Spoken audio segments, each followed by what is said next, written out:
பாலியல் குற்றங்கள் ஈடுபடுறாங்களோ அவர்கள் யாராக இருந்தாலும் அவர்களுக்கு உடனடியாக அவர்கள் தூக்கில் தொங்கவிடப்பட வேண்டும். சாகும் வரைக்கும் ஆயுள் தண்டனை என்பதை காட்டிலும் சாகும் வரைக்கும் தூக்கில் ஏற்றப்பட்டு அவர்கள் கொல்லப்பட வேண்டும். நானும் இந்த மாதிரி பாதிக்கப்பட்டுட்டேன், நம்ம எல்லாம் சேர்ந்து கம்ப்ளைண்ட் பண்ணல அப்படின்னு சொன்னப்ப நான் வர முடியாது, நான் வந்தேன்னா என் குடும்பமே சூசைட் பண்ணிக்கும் அப்படின்னு சொல்ல ஆரம்பிச்சிட்டாங்க. நான் இந்த பிரச்சனை எனக்கு ஒரு முடிவுன்னு இதுக்கு மேலே என்ன மாதிரி பொண்ணுங்க யாரும் பாதிக்கப்படக்கூடாது அப்படின்றதுக்காக நான் முன் கம்ப்ளைண்ட் கொடுத்துருக்குறேன். போலீஸ் இதுக்கு உண்டான நடவடிக்கை எடுத்து அவனுக்கு ஒரு தண்டனை வாங்கி கொடுக்கணும். கிட்டத்தட்ட ஒரு 100 பிள்ளைகளுக்கு பக்கம் நான் விசாரித்து பார்த்த வரைக்கும் இருக்குது. அவர்கள் எல்லாம் அரசியல் பின்புலம் உடையவர்கள். குறிப்பாக அதிமுகவினுடைய நிர்வாகியினுடைய உறவினர்களும் இதில் ஈடுபட்டிருக்கிறாங்க. அன்பிற்குரிய சகோதர சகோதரிகளே, செய்தியும் சிந்தனையும் என்ற நிகழ்ச்சியின் வாயிலாக அன்றாடம் பல்வேறு நிகழ்வுகள் குறித்து நாம் பார்த்து வருகின்றோம்.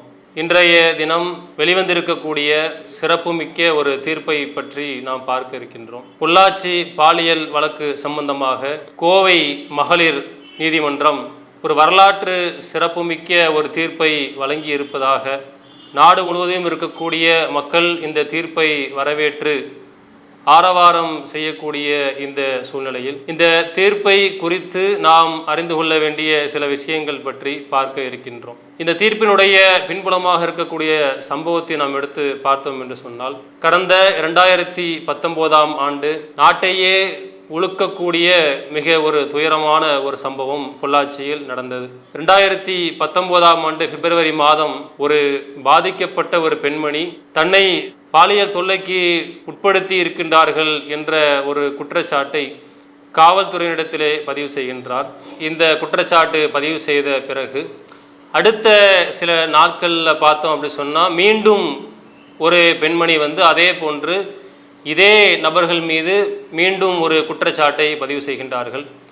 இவ்வாறு பதிவு செய்யப்பட்டிருக்கக்கூடிய இந்த சூழ்நிலையில் காவல்துறை அந்த வழக்கை எடுத்து விசாரிக்கக்கூடிய நிலையில் காவல்துறைக்கு கம்ப்ளைண்ட் செய்திருக்கக்கூடிய அந்த பெண்ணுடைய சகோதரர் மிக கடுமையான முறையில் இந்த குற்றம் சாட்டப்பட்டவர்களால் தாக்கப்படுகின்றார்.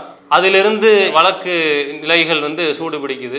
அந்த விஷயங்கள் எடுத்து இன்றைக்கு விசாரிக்க ஆரம்பித்திருக்கக்கூடிய சூழ்நிலையில் அன்றைய தினம் நடந்த நிகழ்வு என்ன அப்படின்னு சொன்னால், வழக்கு விசாரணை நடக்கக்கூடிய அந்த நிலையில் மீண்டும் பல பெண்கள் குற்றம் சாட்டப்பட்டவர்கள் மீது அதே போன்ற பாலியல் குற்றச்சாட்டை பதிவு செய்கிறாங்க.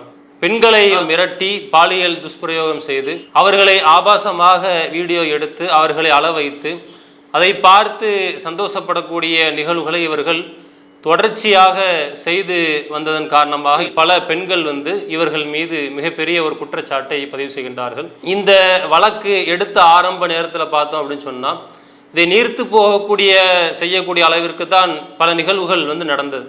அந்த நேரத்தில் மக்கள் மத்தியில் மிகப்பெரிய ஒரு கண்டன குரல்கள் எழுந்ததன் காரணத்தினால இந்த வழக்கு என்ன செய்யப்படுது அப்படின்னு சொன்னால், சிபிசிஐடிக்கு மாற்றம் செய்யப்பட்ட பிறகு அதன் பிறகு சிபிஐ வசம் இந்த வழக்கு ஒப்படைக்கப்பட்டு அந்த வழக்கினுடைய விசாரணை வேகம் என்பது துரிதப்படுத்தப்பட்டது. விசாரணையினுடைய முடிவில் வெளிவந்த தகவல் என்ன சொன்னால், இந்த சம்பவத்தில் யாரெல்லாம் குற்றம் சாட்டப்பட்டிருக்கிறார்களோ அவர்களெல்லாம் அரசியல் பின்புலம் உடையவர்கள். குறிப்பாக அதிமுகவினுடைய நிர்வாகியினுடைய உறவினர்களும் இதில் ஈடுபட்டிருக்கிறாங்க என்று சொல்லி அந்த வழக்கில் அன்றைய காலகட்டத்தில் ஒரு 5 பேர்கள் வழக்கு பதிவு செய்யப்பட்டு கைது செய்யப்படுறாங்க.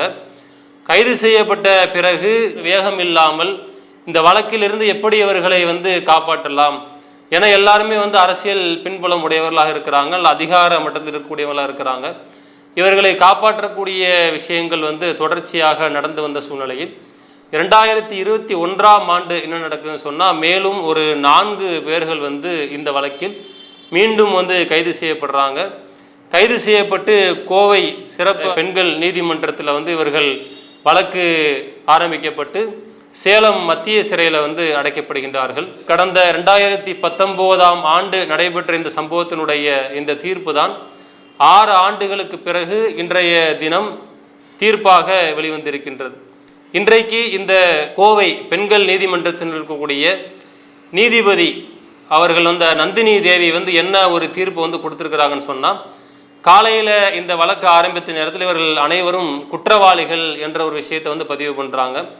அதற்கு பிறகு சில மணி நேரங்களுக்கு பிறகு இவர்களுக்கான தண்டனை என்ன என்று சொல்லப்படும் என்பதை குறிப்பிட்டு இன்றைக்கு என்ன தண்டனை வந்து கொடுக்கப்பட்டிருக்குன்னு பார்த்தோன்னு சொன்னால் இந்த 9 பேர்களுமே குற்றவாளிகள் தான். இவர்களுக்கு சாகும் வரைக்கும் வந்து ஆயுள் தண்டனை என்ற வரலாற்று சிறப்பு மிக்க ஒரு தீர்ப்பை இன்றைக்கு கொடுத்திருக்கிறான்.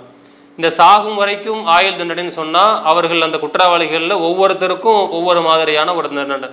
சில பேருக்கு வந்து 2 ஆயுள் தண்டனை, சில பேருக்கு வந்து 3 ஆயுள் தண்டனை, சில பேருக்கு வந்து 1 ஆயுள் தண்டனை சொல்லி எல்லாருக்குமே பிரித்து சொல்லப்பட்டாலும் அனைவருக்குமே ஒரு பொதுவான தண்டனை என்னன்னு சொன்னால் சாகும் வரைக்கும் இவர்கள் சிறையில் அடைக்கப்படுவார்கள், சாகும் வரைக்கும் இவர்கள் வந்து ஆயுள் தண்டனையை தான் அனுபவிப்பார்கள், இவர்கள் வெளியே வர முடியாது என்ற ஒரு தீர்ப்பை வந்து இன்றைக்கு கொடுத்திருக்கிறாங்க. இந்த தீர்ப்பு வழங்கப்பட்டதுக்கு பிறகு நாட்டு மக்களினுடைய பல பேருடைய கருத்துக்களை நாம் எடுத்து பார்த்தோம் அப்படின்னு சொன்னால் எல்லாருமே இந்த தீர்ப்பை குறித்து இன்றைக்கு வரவேற்று பல கருத்துக்களை வந்து சொல்கிறாங்க. இவ்வளவு காலங்கள் கடந்த பிறகு மக்களுடைய மனநிலை, அது மாதிரி பாதிக்கப்பட்டவர்களுடைய மனநிலை வந்து எப்படி மாறிடுச்சு அப்படின்னு சொன்னால் இதில் நமக்கு வந்து ஒரு நியாயம் கிடைக்குமா என்ற ஒரு அச்சம் ஏற்பட்டது என்பது மறுக்க முடியாத ஒரு உண்மை. ஏன்னு சொன்னால் இந்த வழக்கினுடைய நிகழ்வுகளை நாம் பார்த்தோம் அப்படின்னு சொன்னால் காவல்துறை தரப்பிலிருந்து கூட இந்த பாதிக்கப்பட்ட பெண்ணினுடைய பெயர் கடந்த காலத்தில் வெளியிடப்பட்டது.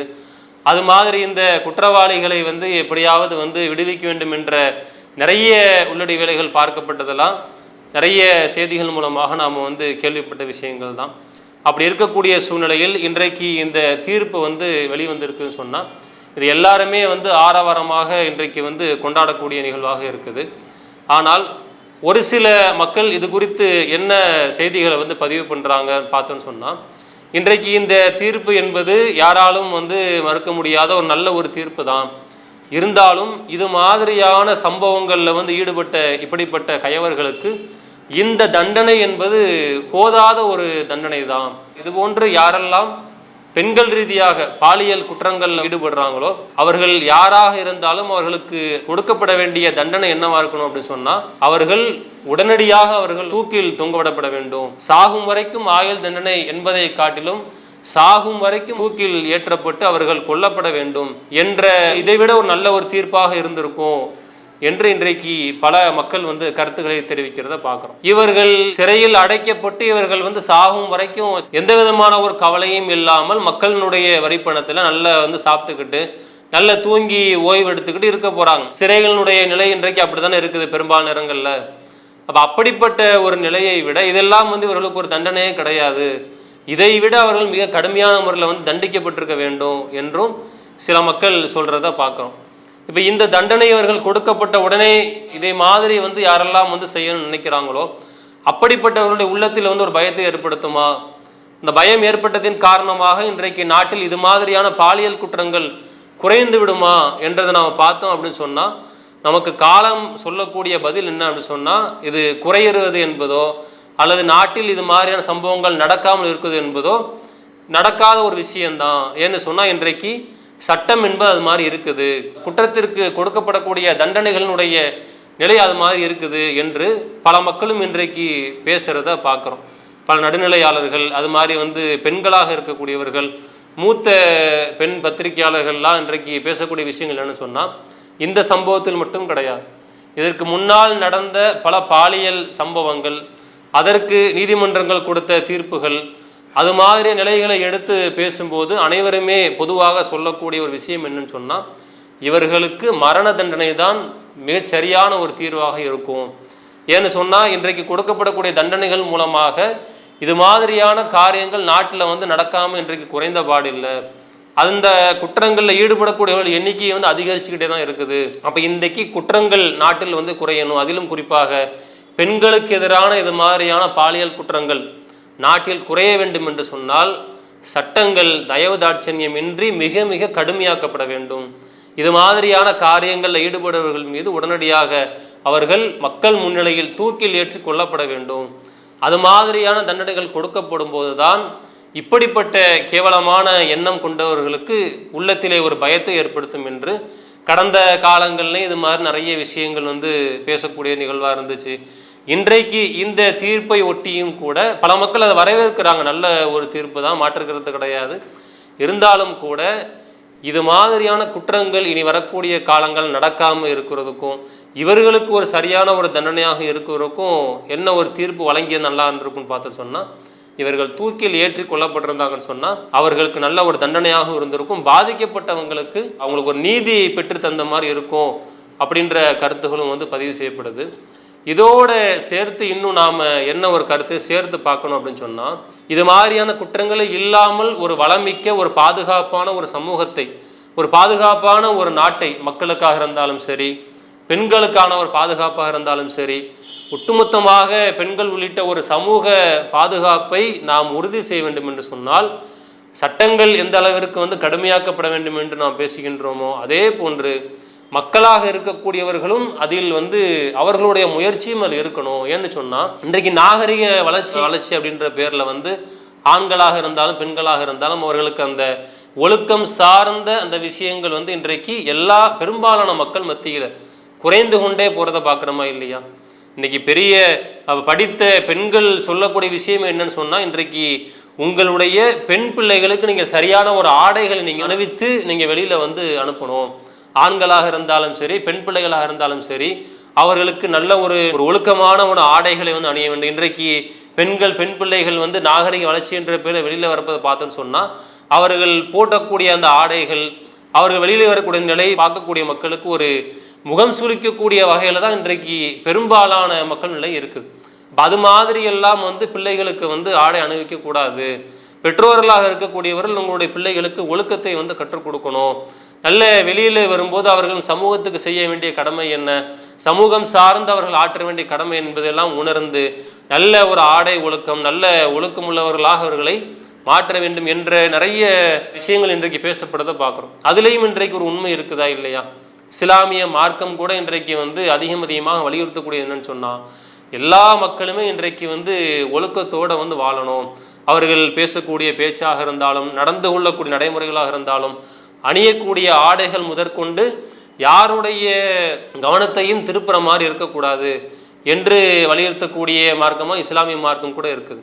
அப்போ அதை ஒட்டி இன்றைக்கு பல மக்கள் சொல்லக்கூடிய கருத்துக்களும் என்ன சொல்கிறாங்கன்னு சொன்னால், பெண்கள் அணியக்கூடிய ஆடைகளும் வந்து இது மாதிரியான தவறுகள் நடப்பதற்கு ஒரு வகையில் அதுவும் ஒரு காரணம், அது மட்டுமே காரணம் என்று பேசப்படலை.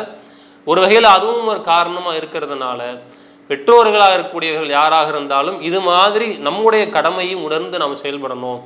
இப்படி கொடுக்கப்படக்கூடிய தண்டனைகள் கடுமையாக்கப்படணும். வாழக்கூடிய மக்கள் அவர்களுடைய நிலையை உணர்ந்து நாம் எல்லாருமாக இந்த சமூகத்துக்கு ஆற்ற வேண்டிய ஒரு கடமையை நாம் உணர்ந்து வாழ்ந்தோம் என்று சொன்னால், நிச்சயமாக இது மாதிரியான ஒரு அருவருக்கத்தக்க சம்பவங்கள், இதுபோன்று பெண்களுக்கு எதிரான வந்து குற்றங்கள் இல்லாத நாட்டினுடைய சமூகத்தை நம்மால் மாற்ற முடியும். அப்படிப்பட்ட ஒரு பாதுகாப்பான சமூகமாக இந்த நாட்டையும் இந்த சமூகத்தையும் மாற்றுவதற்கு நாம் அனைவருமே அதில் பங்காற்ற வேண்டும். நம்முடைய கடமையும் நம்முடைய பொறுப்பும் அதில் இருக்குது என்பதை உணர்ந்து பொறுப்புள்ள மக்களாக நாம் அனைவரும் வாழ வேண்டும் என்ற ஒரு கோரிக்கையோடு முடித்துக் கொள்கிறோம். அஸ்ஸலாமு அலைக்கும் வரஹ்மத்துல்லாஹி வபரகாத்துஹு. அல்லாஹு அக்பர், அல்லாஹு அக்பர்.